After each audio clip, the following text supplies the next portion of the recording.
राजा वीतहव्य को ब्राह्मणत्व प्राप्त होने की कथा युधिष्ठिर ने कहा, पितामह, आप बुद्धि, विद्या, सदाचार, शील और सब प्रकार के गुणों से संपन्न हैं। आपकी अवस्था भी सबसे बड़ी है। संसार में आपके सिवा दूसरा कोई ऐसा नहीं है जिससे सब प्रकार के प्रश्न पूछे जा सके। अतः ये बताने की कृपा कीजिए कि क्षत्रिय, वैश्य अथवा शूद्र किस उपाय से ब्राह्मणत्व प्राप्त कर सकता है। कौन सी तपस्या, किस कर्म का अनुष्ठान अथवा किस शास्त्र के अध्ययन से ब्राह्मणत्व की प्राप्ति हो सकती है। भीष्म जी ने कहा, बेटा, क्षत्रिय आदि 3 वर्णों के लिए ब्राह्मणत्व प्राप्त करना कठिन है। युधिष्ठिर ने पूछा, दादाजी, आप तो कहते हैं कि ब्राह्मणत्व की प्राप्ति कठिन है, किंतु मैंने आप ही से सुना है कि पूर्व काल में विश्वामित्र क्षत्रिय से ब्राह्मण हुए थे। तथा ये भी सुना जाता है कि राजा वीतहव्य ने भी ब्राह्मणत्व प्राप्त किया था। अतः आप बताइए, किस वरदान अथवा तपस्या से राजा को ब्राह्मणत्व की प्राप्ति हुई। भीष्म जी ने कहा, युधिष्ठिर, महायशस्वी राजऋषि वीतहव्य ने जिस प्रकार दुर्लभ ब्राह्मणत्व प्राप्त किया था उसका वृतांत सुनो।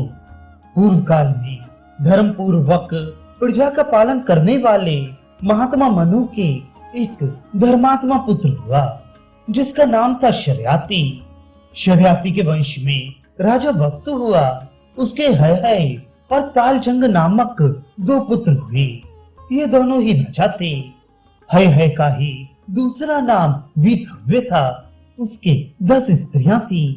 उनके गर्भ से 100 पुत्र उत्पन्न हुए जो युद्ध से पीछे न हटने वाले और शूरवीर थे। उन दिनों काशी में हर्ष्य नाम से प्रसिद्ध एक राजा राज्य करते थे जो दिवोदास के पितामह थे।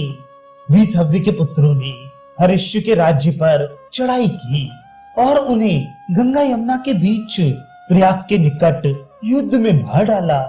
तदनंतर हर्ष्य के पुत्र सुदेव का, जो देवता के समान तेजस्वी और दूसरे धर्म के समान धर्मात्मा थे, काशी के राज्य पर अभिषेक किया गया। किंतु वीतहव्य के पुत्रों ने आकर उसी भी संग्राम में मौत के घाट उतार दिया। इसके बाद सुदेव का पुत्र दिवोदास काशी का राजा बनाया गया। उस महातेजस्वी ने जब मन को वश में रखने वाले वीतहव्य के पुत्रों का पराक्रम सुना तो इंद्र की आज्ञा से वाराणसी नाम की नगरी बसा दी। इसका घेरा गंगा जी के उत्तर तट से लेकर गोमती के दक्षिण किनारे तक फैला हुआ था। इसके भीतर बसी हुई वाराणसी नगरी इंद्र की अमरावती के समान शोभा पा रही थी। उसमें निवास करते हुए राजा दिवोदास पर भी हयवंशी राजाओं ने धावा किया। तब महाबली और तेजस्वी राजा दिवोदास ने पुरी से बाहर निकलकर शत्रुओं के साथ लोहा लिया। दोनों ओर की सेनाओं में 1000 दिन, 2 वर्ष, 9 महीने, 10 दिन तक देवासुर संग्राम के समान भयंकर युद्ध होता रहा। इसमें राजा दिवोदास के बहुत से वाहन और सिपाही काम आए। उनका खजाना खाली हो गया और वे बड़ी दयनीय अवस्था में पड़ गए। अंत में अपनी राजधानी छोड़कर वे भाग चले और प्रयाग में भरद्वाज मुनि के आश्रम पर पहुंचकर दोनों हाथ जोड़े हुए उनके शरणापन्न हो गए। बृहस्पति नंदन भरद्वाज जी बड़े शीलवान और दिवोदास के पुरोहित थे। राजा को उपस्थित देखकर उन्होंने पूछा, महाराज, तुम्हें यहाँ आने की क्या आवश्यकता पड़ी? अपना सारा समाचार बतलाओ। तुम्हारा जो भी प्रिय कार्य होगा उसे मैं निसंदेह पूर्ण करूंगा। राजा ने कहा, भगवान, वीतहव्य के पुत्रों ने मेरे वंश का नाश कर डाला। मैं अकेला ही भागकर आपकी शरण में आया हूँ। ये सुनकर महाभाग भरद्वाज मुनि ने कहा, सुदेव नंदन, तुम डरो मत, मैं एक यज्ञ करूंगा। उससे तुम्हें ऐसे पुत्र की प्राप्ति होगी जिसकी सहायता से तुम हजारों वीतहव्य के पुत्रों को मार डालोगे। यह कहकर भरद्वाज मुनि ने राजा के लिए पुत्रिष्टि नामक यज्ञ किया। उसके प्रभाव से दिवोदास के यहाँ एक पुत्र उत्पन्न हुआ जो संसार में प्रतर्दन के नाम से प्रसिद्ध था। वह पैदा होते ही इतना बढ़ गया कि तुरंत 13 वर्ष की अवस्था का सा दिखाई देने लगा। उसी समय उसने अपने मुख से संपूर्ण वेद और धनुर्वेद का गान किया। भरद्वाज मुनि ने उसे योग शक्ति से संपन्न कर दिया और उसके शरीर में संपूर्ण जगत का तेज भर दिया। तदनंतर राजकुमार प्रतर्दन ने अपने शरीर पर कवच और धनुष धारण किया।